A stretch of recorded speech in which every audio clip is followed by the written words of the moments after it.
Welcome to 1991. 1990 was the busiest year for Famicom releases, which naturally means that 91 declines, but not as much as you might think when you consider the fact that the Super Famicom is now out there. There were 151 Famicom games released in 1991, which makes it the Famicom's final big year. It's the last time that there will be a triple-digit number of games. Everyone is trying to get their games out before the system is dead, but the reality is this is a zombie year for the Famicom. It's a dead platform, but it's still moving. What we're going to see as a consequence of that are some high-quality games that sold absolutely nothing at the time of release, and as a result have become very expensive. 1991 is going to be a year of endings on the Famicom, but even at this late of date, we get some new series being launched out of the Famicom, and a few strangely late revivals of Famicom games from the boom era. Nintendo seems to finally be back on track with producing Famicom games. 1991 is the Famicom's last hurrah as it slides into irrelevance. So let's celebrate the new year with Namco's last big box game. The previous one was Kaiju Monogatari, which shared a development team with Juvei Quest. So while there's no direct connection between the two games, they are very similar. In the box for Juvei Quest, you'll find a giant fold-out map, a square-bound manual, and a big deck of cards featuring major characters from the game.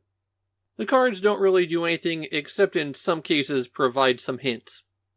The plot of Juvei Quest is that one night in the skies above feudal Japan, two stars collided. One exploded into 3 fragments that were scattered across the countryside.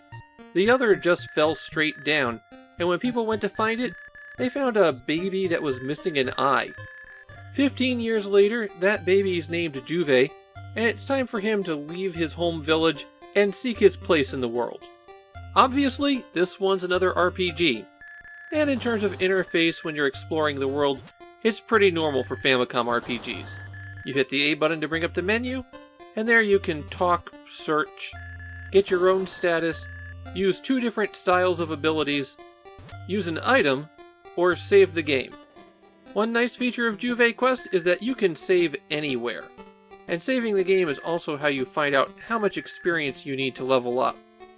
Combat is where you'll find the most significant variations from a standard RPG. While initially you're given the choice to fight or run away, and then you can choose a physical attack, a special ability, an item, or defend. Juvei himself does not have a singular physical attack. As he levels up, he gains a repertoire of attack moves, and you can freely pick any of them. There's no cost to using the strongest attack every time. The key is that there's variations in accuracy, if they do extra damage to certain types of enemies, and if you could target a group with them. Another new thing in combat is that enemies that are severely injured will change their state. Sometimes this will just show you that they're wounded, and sometimes they can do something new when they change like this. Eventually you can get 3 other party members with you. Plus, there's an enormous set of characters that you can hire to come along with your party and do additional things outside of combat. Particularly helpful is hiring donkeys so that you have extra inventory slots. This is one of those games where every character has their own very small inventory, though your equipped items never go into it. Instead, when you buy equipment from a store, it's automatically equipped and the old equipment is sold. If you die, you get revived at a shrine, but it does cost you half of your money, so it's better to just save often. There is an option to protect you from that money loss. Some of the bigger towns have banks that you can put your cash into. Now I have to admit, I made even less progress in Juvei Quest than I normally do in these RPGs. I just don't have enough time to play for more than an hour, and Juvei Quest has one of the cruelest level 1 humps that I think I've seen, outside of maybe wizardry. It only requires 8 experience points to reach level 2, but while you're level 1, you might be able to defeat 1 enemy in combat. Might. If you get unlucky when you step outside of town, you could encounter 2 enemies at once, which is almost certainly fatal.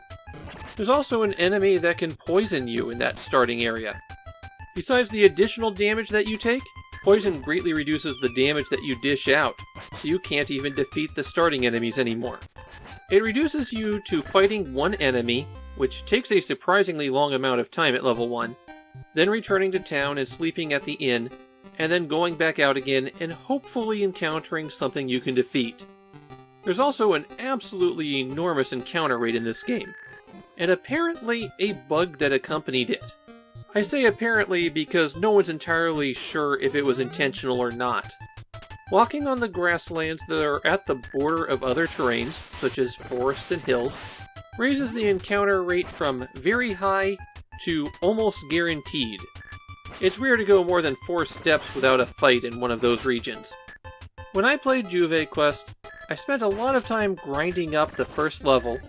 Then I collected some treasure, because you're given a treasure map at the very start, and you can view it from your inventory. With the cash in hand, I was able to upgrade one piece of equipment, and that made it easier to get a second level, plus enough cash to buy the other piece of equipment. I was now at the 45-minute mark, and I finally got away from the starting town, heading to the second town, where the mayor's house has been taken over by monsters. I got there, found some more treasure so I could upgrade again, and then promptly got killed. So I tried to do a little bit more grinding, and that was really as far as I could get.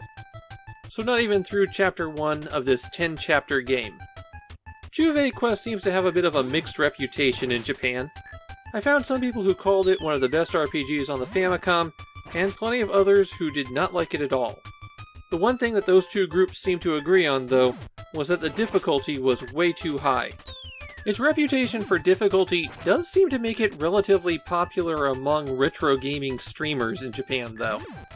My own view is that I really didn't get deep enough into this to really form a view. I do like the more complex combat, where you have a lot of different moves available to you, and Juvei Quest definitely doesn't come across as an incompetently done RPG. But they put some real walls up for the player, and they don't seem to let up on them. Based on that, I'd be willing to revisit this one to challenge myself, but I also feel like it's a real test of patience.